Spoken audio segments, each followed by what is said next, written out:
Good morning. We continue along here. We are in chapter 25, The Justice of God, section 9, The Justice of Heaven. What can it be but arrogance to think your little errors cannot be undone by heaven's justice? And what could this mean except that they are sins and not mistakes, forever uncorrectable, and to be met with vengeance, not with justice? Are you willing to be released from all effects of sin? You cannot answer this until you see all that the answer must entail. For if you answer yes, it means you will forgo all values of this world in favor of the peace of heaven. Not one sin would you retain, and not one doubt that this is possible will you hold dear that sin be kept in place. You mean that truth has greater value now than all illusions, and you recognize that truth must be revealed to you because you know not what it is. To give reluctantly is not to gain the gift, because you are reluctant to accept it. It is saved for you until reluctance to receive it disappears, and you are willing it be given you. God's justice warrants gratitude, not fear. Nothing you give is lost to you or anyone, but cherished and preserved in heaven, where all of the treasures given to God's Son are kept for him and offered anyone who but holds out his hand in willingness they be received. Nor is the treasure less as it is given out. Each gift but adds to the supply, for God is fair. He does not fight against his Son's reluctance to perceive salvation as a gift from him. Yet would his justice not be satisfied until it is received by everyone? Be certain any answer to a problem the Holy Spirit solves will always be one in which no one loses. And this must be true, because he asks no sacrifice of anyone. An answer which demands the slightest loss to anyone has not resolved the problem, but has added to it and made it greater, harder to resolve, and more unfair. It is impossible the Holy Spirit could see unfairness as a resolution. To him, what is unfair must be corrected because it is unfair. And every error is a perception in which one, at least, is seen unfairly. Thus is justice not accorded to the Son of God.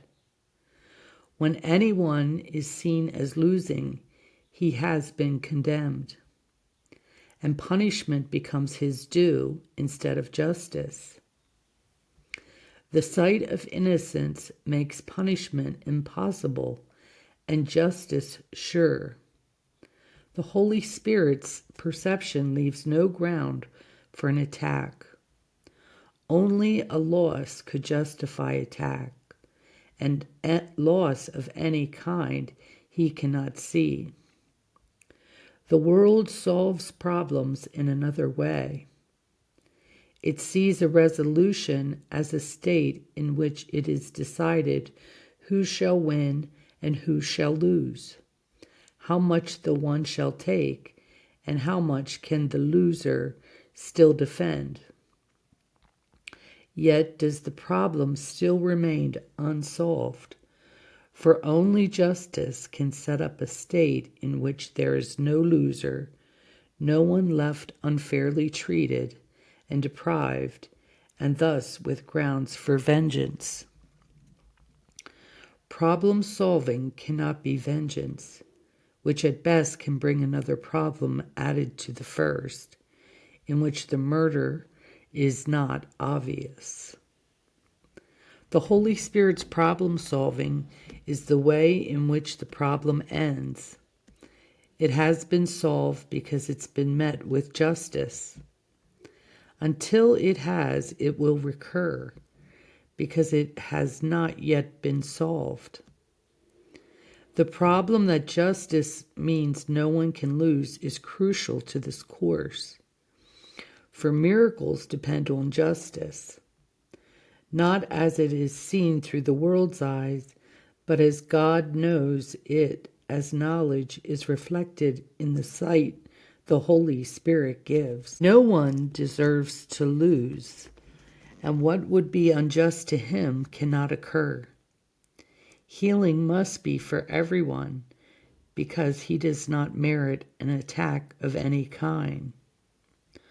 What order can there be in miracles unless someone deserves to suffer more and others less? And is this justice to the wholly innocent? A miracle is justice. It is not a special gift to some, to be withheld from others as less worthy, more condemned, and thus apart from healing. Who is there who can be separate from salvation if its purpose is the end of specialness? Where is salvation's justice if some errors are unforgivable and warrant vengeance in place of healing and return of peace? Salvation cannot seek to help God's Son be more unfair than he has sought to be. If miracles, the Holy Spirit's gift, were given specially to an elect and special group and kept apart from others as less deserving, then is he ally to specialness. What he cannot perceive, he bears no witness to. And everyone is equally entitled to his gift of healing and deliverance and peace. To give a problem to the Holy Spirit to solve for you means that you want it solved. To keep it for yourself to solve without his help is to decide it should remain unsettled, unresolved, and lasting in its power of injustice and attack. No one can be unjust to you unless you have decided first to be unjust. And then must problems rise to block your way, and peace be scattered by the winds of hate. Unless you think that all your brothers have an equal right to miracles with you, you will not claim your right to them because you were unjust to one with equal rights. Seek to deny, and you will feel denied. Seek to deprive, and you have been deprived. A miracle can never be received because another could receive it not. Only forgiveness offers miracles, and pardon must be just to everyone. The little problems that you keep and hide become your secret sins, because you did not choose to let them be removed for you. And so they gather dust and grow until they cover everything that you perceive and leave you fair to no one. Not one right do you believe you have. And bitterness, with vengeance justified and mercy lost, condemns you as unworthy of forgiveness. The unforgiven have no mercy to bestow upon another. That is why your sole responsibility must be to take forgiveness for yourself. The miracle that you receive, you give. Each one becomes an illustration of the law on which salvation rests, that justice must be done to all if anyone is to be healed. No one can lose, and everyone must benefit. Each miracle is an example of what justice can accomplish when it is offered to everyone alike. It is received and given equally. It is awareness that giving and receiving are the same. Because it does not make the same unlike, it sees no differences where none exists. And thus it is the same for everyone, because it sees no differences in them. Its offering is universal, and it teaches but one message. What is God's belongs to everyone and is his due. Chapter 26, The Transition. 1. The sacrifice of oneness. In the dynamics of attack is sacrifice a key idea. It is the pivot upon which all compromise, all desperate attempts to strike a bargain, and all conflicts achieve a seeming balance. It is the symbol of the central theme that somebody must lose. Its focus on the body is apparent, for it is always an attempt to limit loss. The body is itself a sacrifice, a giving up of power in the name of saving just a little for yourself. To see a brother in a body separate from yours is the expression of a wish to see a little part of him and sacrifice the rest. Look at the world, and you will see nothing attached to anything beyond itself. All seeming entities can come a little nearer or go a little farther off, but cannot join.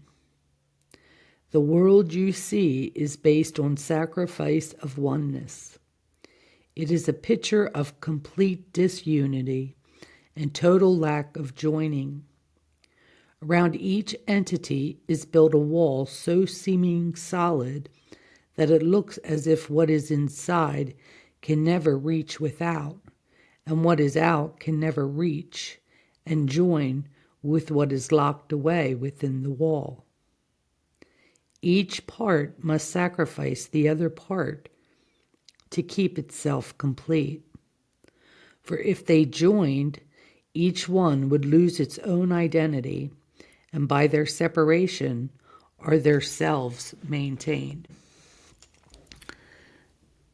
The little that the body fences off becomes the self, preserved through sacrifice of all the rest.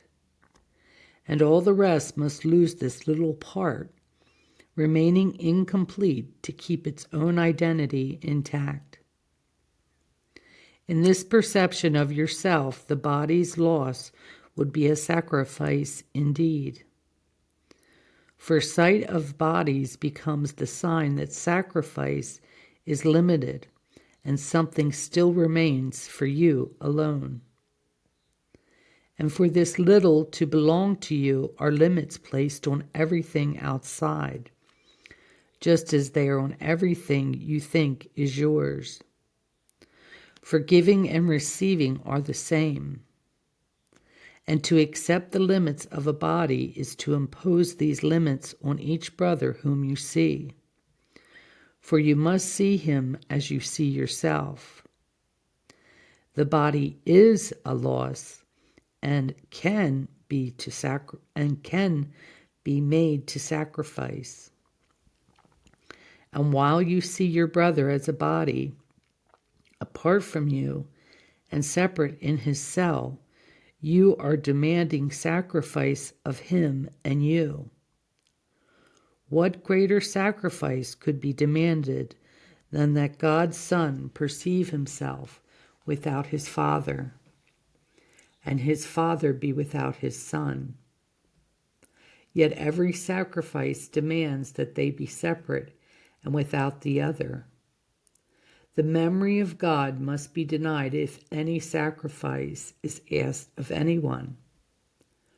What witness to the wholeness of God's Son is seen within a world of separate bodies, however much he witnesses to truth?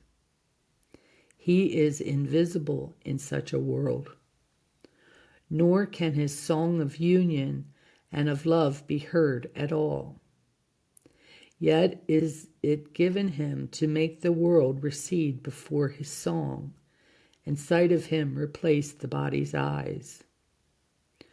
Those who would see the witnesses to truth instead of to illusion merely ask that they might see a purpose in the world that gives it sense and makes it meaningful. Without your special function, has this world no meaning for you? Yet it can become a treasure house as rich and limitless as heaven itself.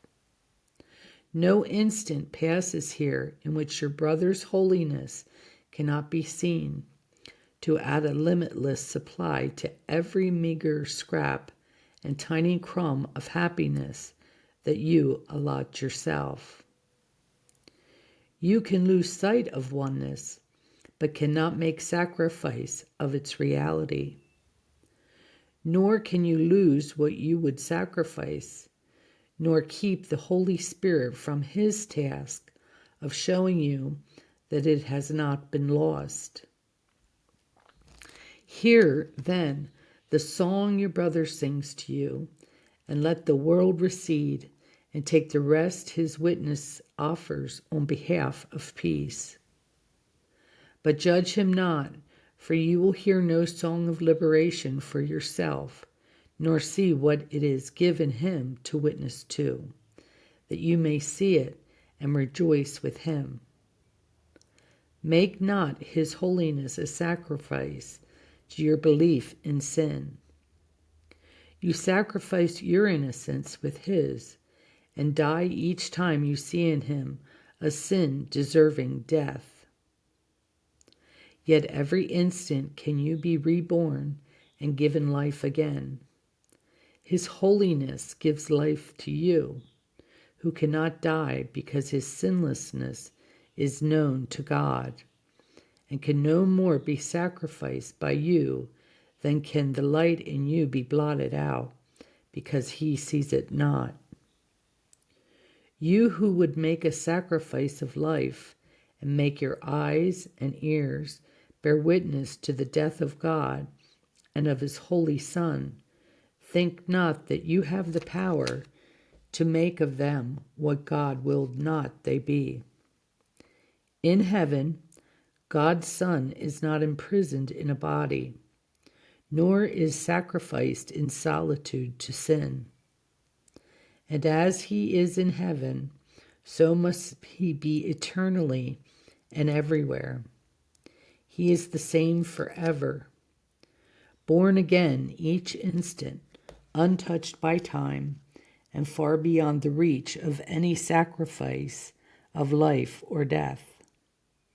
For neither did he make, and only one was given him by one who knows his gifts can never suffer sacrifice and loss. God's justice rests in gentleness upon his Son, and keeps him safe from all injustice the world would lay upon him. Could it be that you could make his sins reality and sacrifice his Father's will for him? Condemn him not by seeing him within the rotting prison where he sees himself. It is your special function to ensure the door be opened, that he may come forth to shine on you and give you back the gift of freedom by receiving it of you. What is the Holy Spirit's special function but to release the Holy Son of God from the imprisonment he made to keep himself from justice? Could your function be a task apart and separate from his own? Section 2. Many forms, one correction. It is not difficult to understand the reasons why you do not ask the Holy Spirit to solve all problems for you. He has not greater difficulty in resolving some than others. Every problem is the same to him, because each one is solved in just the same respect and through the same approach.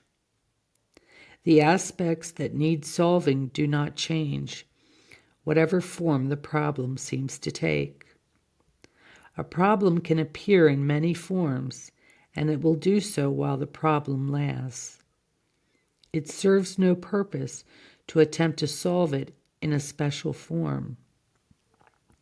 It will recur, and then recur again, and yet again, until it has been answered for all time, and will not rise again in any form.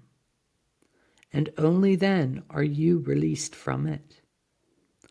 The Holy Spirit offers you release from every problem that you think that you have. They are the same to him because each one, regardless of the form it seems to take, is a demand that someone suffer loss and make a sacrifice that you might gain.